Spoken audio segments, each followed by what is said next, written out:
Welcome to Pro Explanation. Today I'm going to explain the revenge horror film, title I Spit on Your Grave. Story of the movie starts with a girl named Jennifer. She was a novelist and she was coming from New York to Louisiana to write her story, and she needed a place which was quiet. She met a person who was also broker and she took keys from him and went for. Then she stopped in a petrol pump and she met three weird guys named Johnny, Stanley and Andy. She asked for the way forward and they told her she crossed it, and now the guy called Johnny started flirting with her. Suddenly the hand of her touched Johnny's hand and she panicked, and thus a drum of water fell on Johnny, and watching this his friends started laughing at him, which made him angry. Jennifer reached her cottage and it was very big and quiet also, and she started her work immediately. She started to talk to her friend on phone in the evening, but then a sound was coming from outhouse. When she reached there she saw nothing, her door was moving due to wind. But at this outhouse there were many strange things and tools which were used to cut humans. She came back to her work and then accidentally the wine glass fell on her dress. When she was washing her clothes we see someone entered the house. When she was washing the clothes that guy started to shoot it on camera secretly. Next morning when she was jogging she saw a very old house, and that house was completely empty, and there also some strange tools were there. She entered the house and she saw that from the basin and toilet dirty water was coming. Then she tried to call that broker and suddenly her phone also dropped into toilet.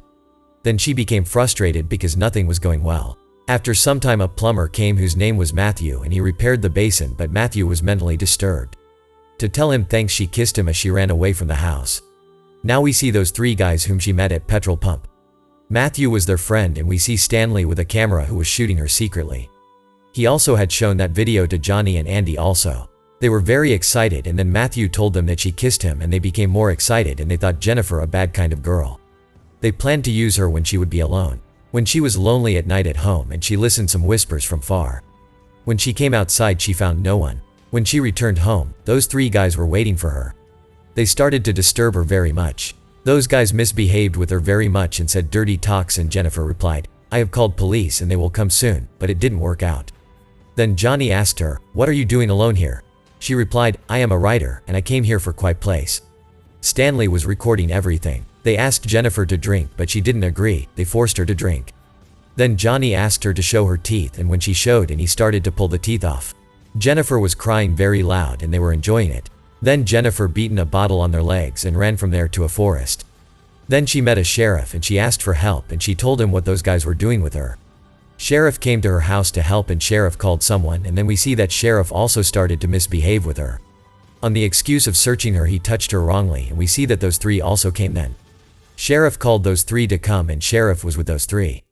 Then they started laying her on the ground, and first Matthew started assaulting her physically, and in the next scene they removed her clothes and threw her in the forest, and she started running, and those four followed her and caught her, and after that one by one they raped her.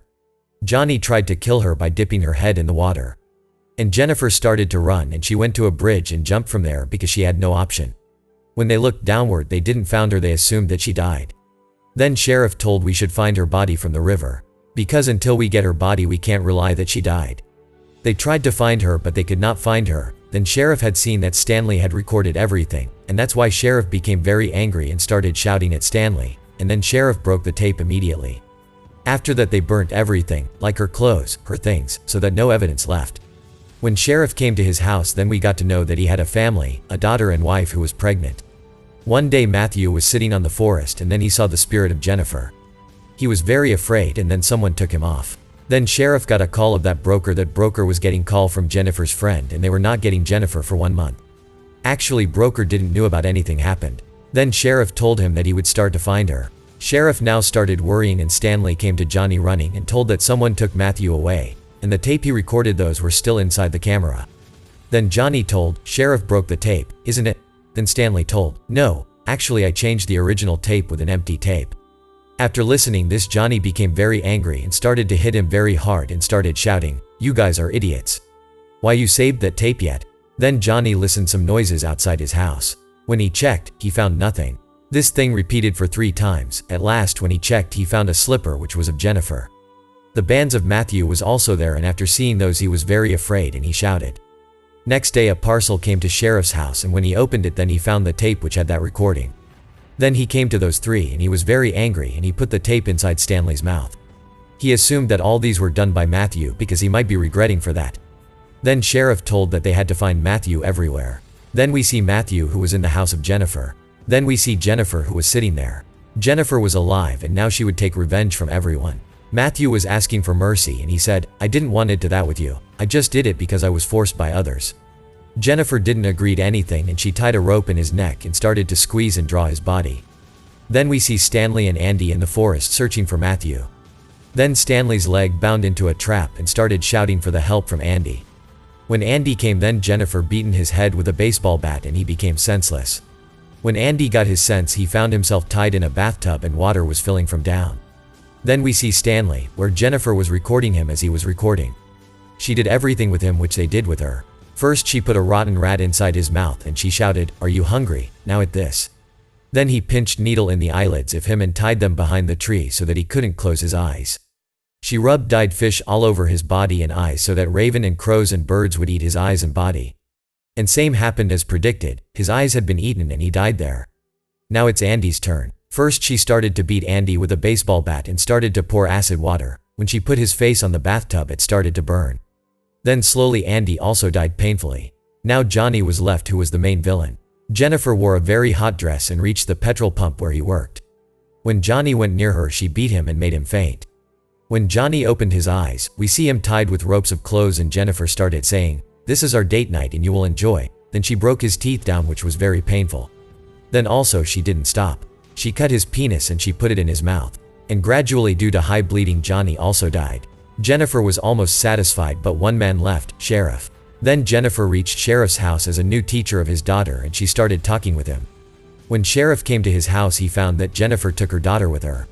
Sharif ran to forest to find her and then Jennifer made him faint also.